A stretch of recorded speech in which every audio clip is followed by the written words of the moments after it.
We begin with News Channel 3 senior reporter John Palminteri live in Carpinteria. And John, you were looking for rain this morning when you found it.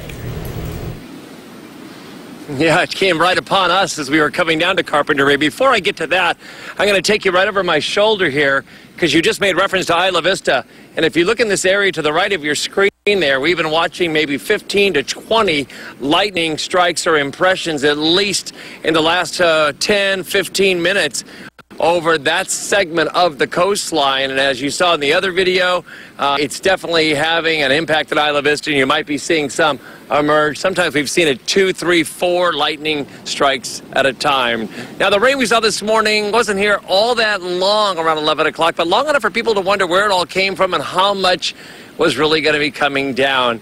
It wasn't really that much, but it was just, to some people, a drop in the bucket. Few people expected this burst of rain before noon in Carpinteria. Streets were soaked quickly and some campers nearby took off. Others, however, loved it. It's my first October retired, and it's the first time I've ever camped in October, so I'm happy. One visitor said it poured on her coastal walk. I was really surprised at how quick the puddles built up because I'm here from New Hampshire, and we're actually having floods up there. She also took credit for the showers. I told everybody I was going to bring the rain.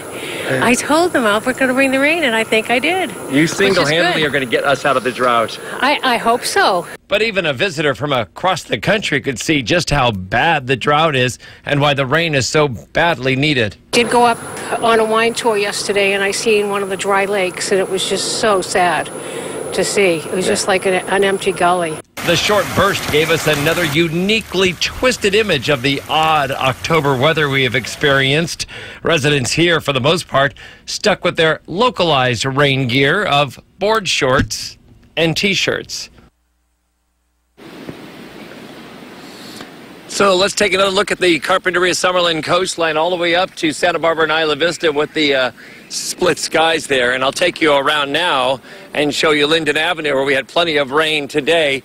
All the way up here, it was wet and there was sand and a lot of moisture came down and some runoff there. But for now, it's dry here. It's not raining in Carpinteria, but the skies are mixed up. It looks like we could be getting some again at any time. Reporting live from Linden Avenue, right at the beach in Carpinteria this evening, I'm John Palminteri, News Channel 3.